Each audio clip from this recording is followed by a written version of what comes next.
창세기 27장 15절에서 29절입니다. 다 같이 함께 한 목소리로 읽겠습니다.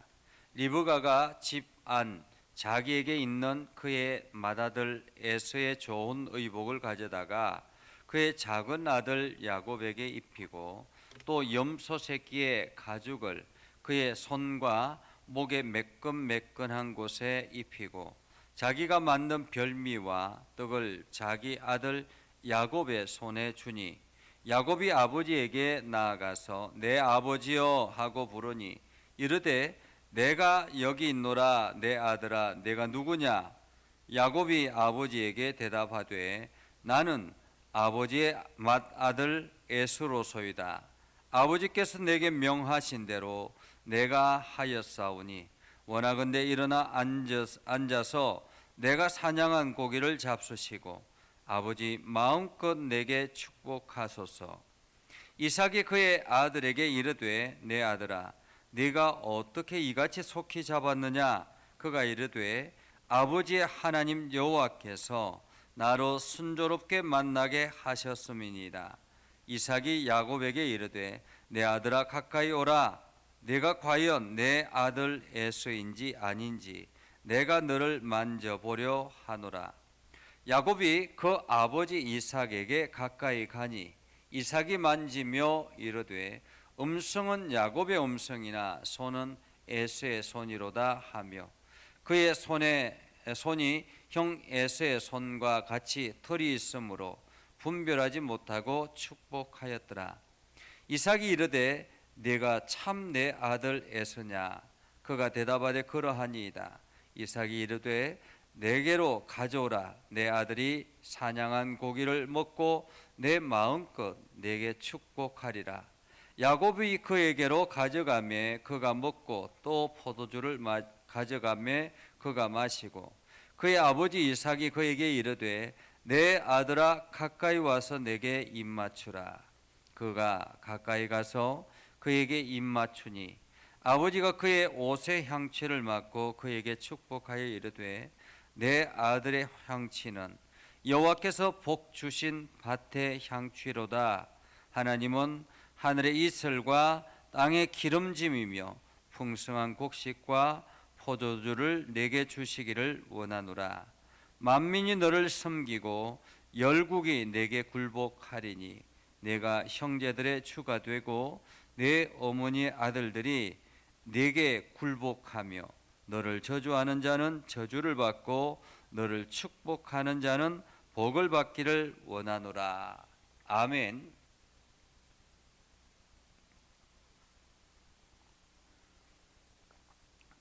정현호 장로님 함께 이 시간에 들어오셔서 감사합니다. 여러분 살아가면서 농담으로든지 살면서 여러 가지 관계 속에서 어쩔 수 없이 하는 거짓말이 있죠. 어쩔 수 없이 하는 거짓말. 그 조그만 거짓말에도 우리는 늘 마음이 불편하고 또한 그 거짓말 때문에 마음이 불안할 때가 있습니다. 그런데 사람을 속이기 위해서 계획을 하고 그 일들을 실천해 나가는 것에는 엄청난 용기가 필요하다. 그것도 악한 용기가 필요하다라는 것입니다. 우리나라에도 최대의 희대의 사기꾼 이런 말을 듣는 사람이 있죠. 조이팔이라는 사람. 그는 10대에 막노동을 했던 그런 사람이라고 합니다. 그리고 20대에는 도박판에 허드렛 일을 하는, 그래서 그곳에 주먹들과 함께 연관을 맺고 나아가는 그러한 사람이었다고 합니다. 그런데 그가 자기 형이 하는 다단계를 알게 되었고 이 다단계를 통해서 사람들을 끌어모으면 좋겠다. 그렇게 해서 의료기 사업을 했다고 합니다. 그래서 의료기를 사면은 고수익을 내는 그러한 투자를 하게 된다 해서 의료기를 사고 거기에 대한 이익을 조금씩 배당해 주면서 계속 투자자들을 모았다고 합니다. 그렇게 투자자들을 몇 년 동안 모으다 보니까 나중에는 여기서 빼가지고 저기 주고 저기서 빼가지고 저기 주고 그러면서 계속 돌려막기를 하다가 더 이상 할 수 없어서 할 수 없는 상태까지 돼 버렸기 때문에 많은 사람들이 많아졌기 때문에 더 이상 할 수가 없어서 그가 자기가 그동안에 숨겨 놓았던 돈을 다 모아가지고 중국으로 밀양을 하게 됐다고 하죠.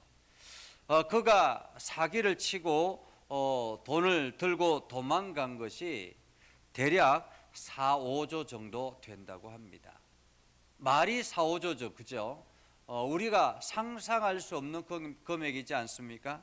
그것 때문에 파산한 집이 많고 또 그것 때문에 파산한 기업들이 많고 심지어는 대구 폭발 사고로 인해서 보상을 받았던 보상금까지 다 털려갔던 그러한 억울한 일을 경험하는 사람들.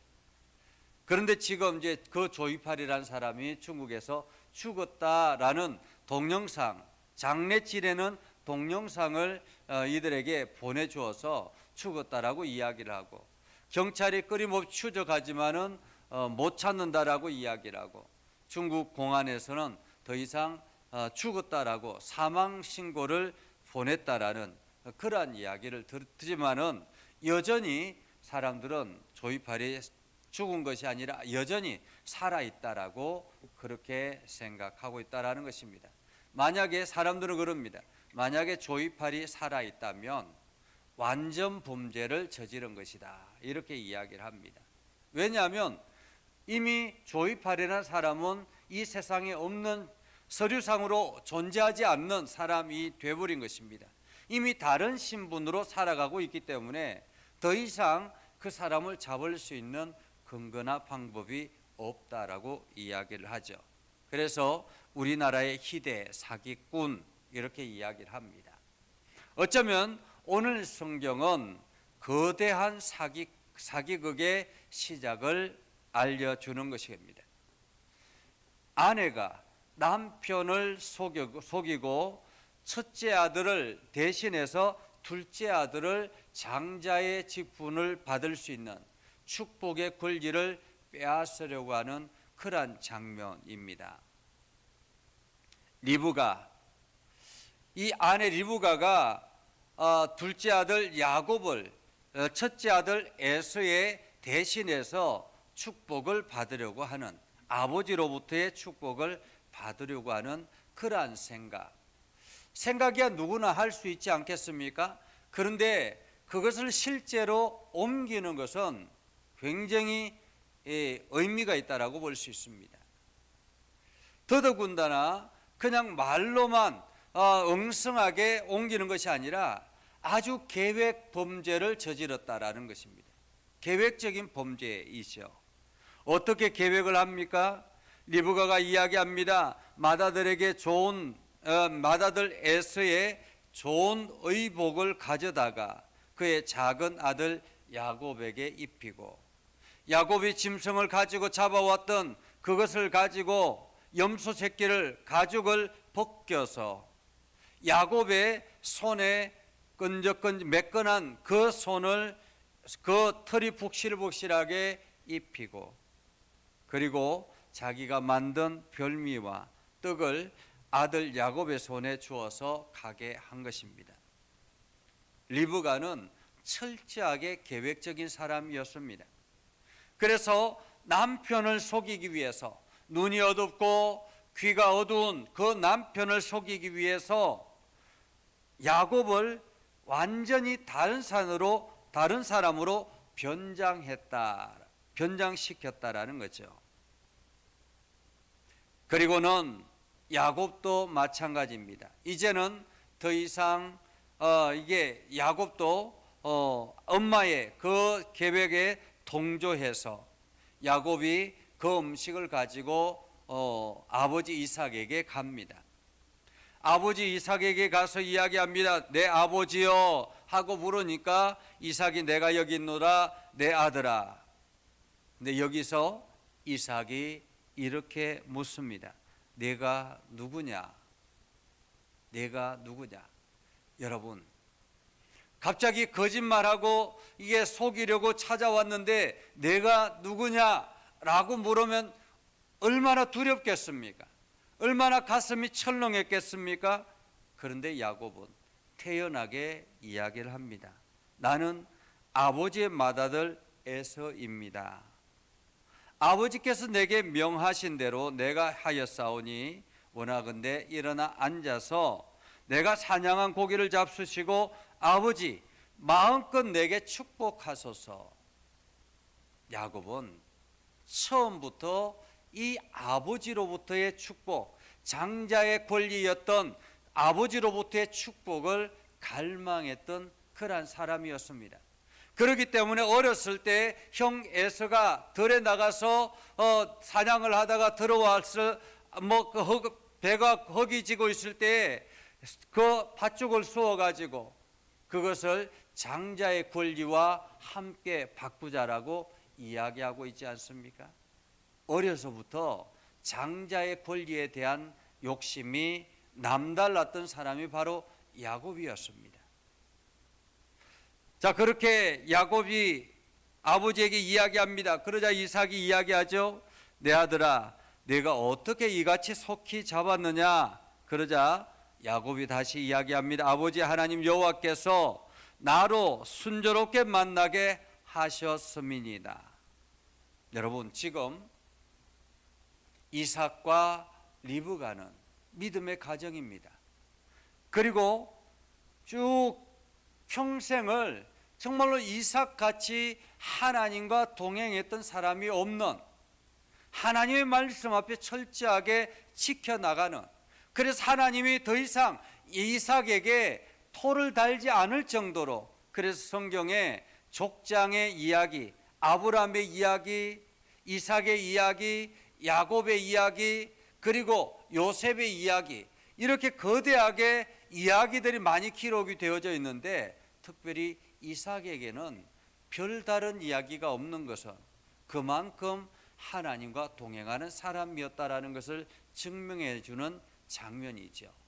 한마디로 하나님이 전적으로 믿었던 사람이 이삭이었습니다. 그런데 그 이삭 아래 있는 아들 야곱이 아주 태연스럽게 이야기를 합니다. 아버지의 하나님 여호와께서라는 것입니다. 아버지의 하나님 여호와께서 하나님의 이름을 걸고 지금 말하고 있는 것입니다. 이 말은 무슨 뜻입니까? 야곱은 하나님을 두려워하지 않고 있다라는 것입니다. 생활 속에서 하나님이 살아계시다라는 것을 믿지 않는 것입니다. 그렇기 때문에 그가 하나님의 이름을 걸고 이야기를 하고 있는 것입니다. 아버지 하나님 여호와께서 나를 순조롭게 만나게 하셨습니다.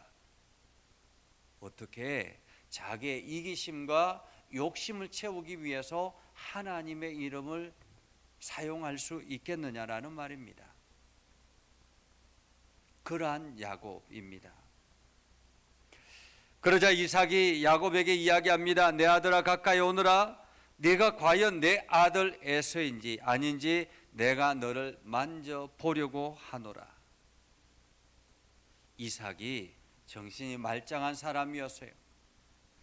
비록 노인이 되었고 눈이 어둡고 귀가 어두웠지만은 뭔가 낌새가 이상한 느낌이 있었던 것 같습니다. 그래서 내가 만져보겠노라 라고 이야기합니다. 어쩌면은 이삭의 마음속에는 계속 들려지는 그 음성, 그 소리가 야곱의 소리, 둘째 아들 야곱의 소리인 것으로 느껴졌던 것입니다. 그래서 확인하려고 하는 것이죠.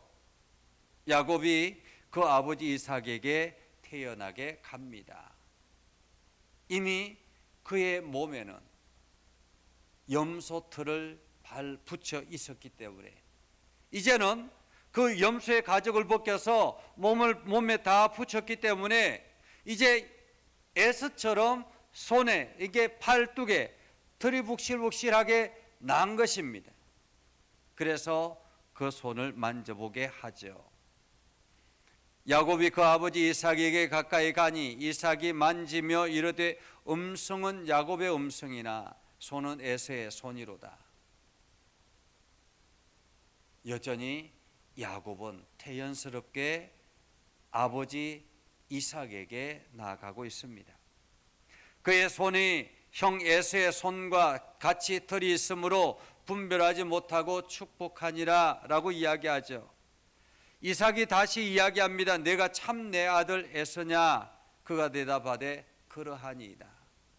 계속 이어서 이삭은 의심을 하고 또다시 검증하고 또다시 의심하고 또다시 검증하는 거예요.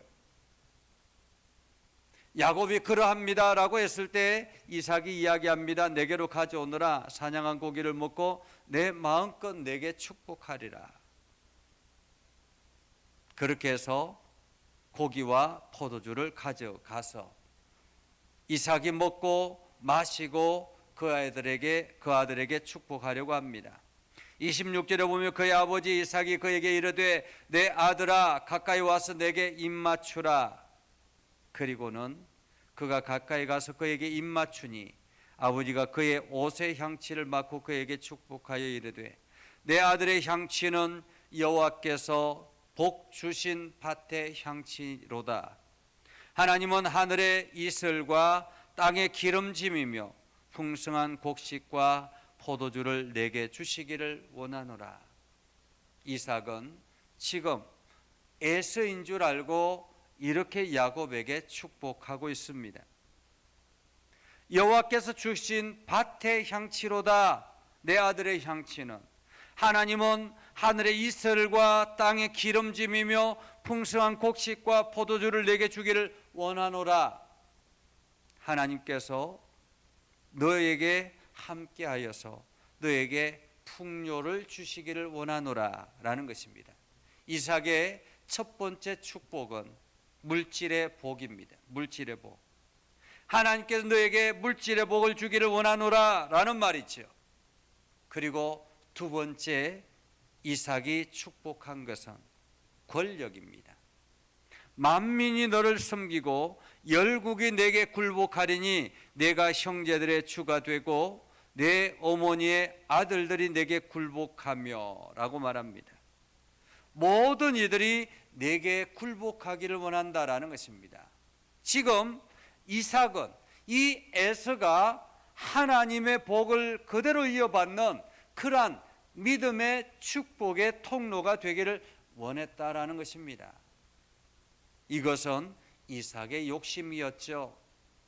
에서가 어떤 삶을 살아가고 있는지도 모르고 에서가 이방 여인들을 아내로 들이면서 흥청망청 살아가는 것도 알지 못했는지 이삭이 에서를 위해서 이렇게 축복합니다. 그런데 그 축복이 어떻게 됩니까?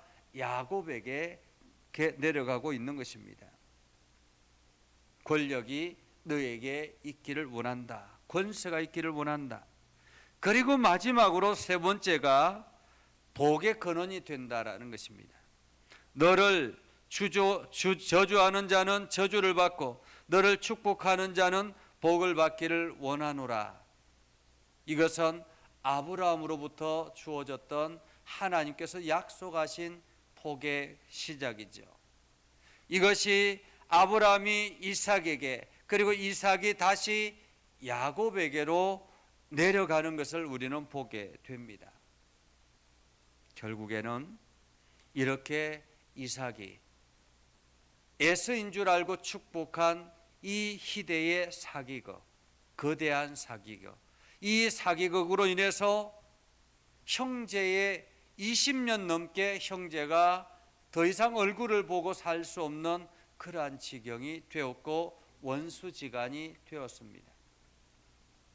이러한 사기극으로 인해서 그 가정은 풍비박산이 난 것입니다.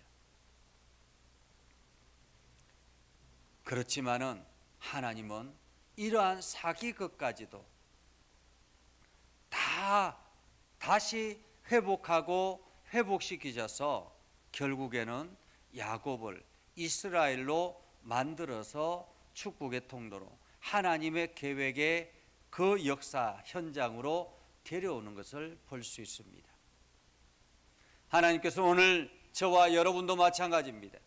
우리가 잘 살아서, 우리가 바르게 살아서, 우리가 하나님의 뜻대로 살아서, 물론 그렇게 살면 얼마나 좋겠습니까? 하나님이 아무런 염려도 하지 아니하고 아무런 간섭도 하지 아니해도 간섭조차 할 필요가 없는 그러한 삶을 살아간다면 얼마나 좋겠습니까? 그러나 그렇게 살지 못한다 할지라도, 때로는 우리가 실수하고 우리가 죄를 저지른다 할지라도 하나님은 여전히 우리를 당신의 역사의 중심에 두신다라는 사실입니다.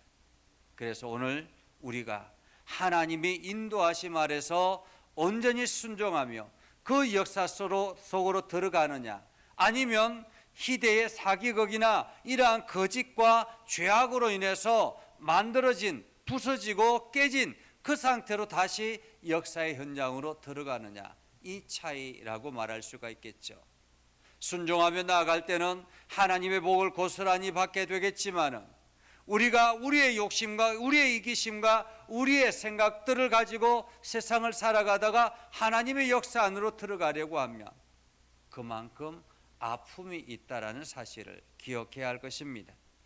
그래서 오늘 우리도 하나님의 말씀을 내 욕심처럼, 내 이기심처럼 그렇게 이해하게 그렇게 생각해서 활용하는 그러한 어리석음이 없어야 되겠습니다. 여러분 모두 다가 오늘도 하나님의 은혜를 전적으로 의지하며 그분 앞에 모든 것을 맡기며 나아가는 복된 삶을 살아갈 수 있기를 주님의 이름으로 축복합니다. 기도하겠습니다. 거룩하신 아버지 하나님, 은혜를 감사합니다. 하나님의 말씀을 붙들고 온전하게 나아가기를 소망합니다. 하나님, 우리 가운데 역사해 주셔서 깨닫게 하시고 결단하게 하시고 하나님께 영광을 돌리게 하시고 우리가 행하는 모든 일들 가운데서 주님의 능력을 경험하게 하옵소서. 아버지 하나님, 오늘도 주님의 은혜와 사랑 안에 거하기를 소망합니다. 우리 가운데 역사하셔서 날마다 하나님의 영광을 드러내게 하옵소서.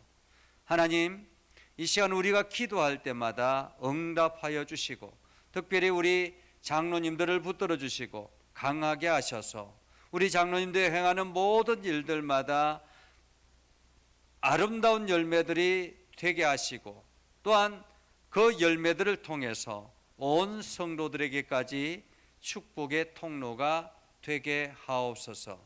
성도들은 우리 장로님들을 본받아서 믿음에 더욱더 굳건하게 나아가게 하시고 하나님의 영광을 드러내는 복된 삶을 살게 하여 주옵소서. 아버지 하나님, 오늘도 말씀 가운데 역사해 주시고 하나님의 선한 뜻이 우리 가운데 나타나게 하옵소서. 열방 가운데 함께 하시고 온 열방에 주의 복음을 선포하는 선교사님들을 기억하여 주시고 저들이 하는 모든 일들마다 아름다운 열매들로 나타나게 하옵소서. 예수님의 이름으로 기도드리옵나이다. 아멘. 이제는 우리 구주 예수 그리스도의 은혜와 하나님 아버지 극진하신 사랑과 성령님의 감화 감동 역사 위로 교통하시며 은혜가 주의 말씀 안에 있는 믿음의 백성들 위해 하는 모든 일들 위해 영원토록 함께 하옵시기를 간절히 축원하옵나이다. 아멘.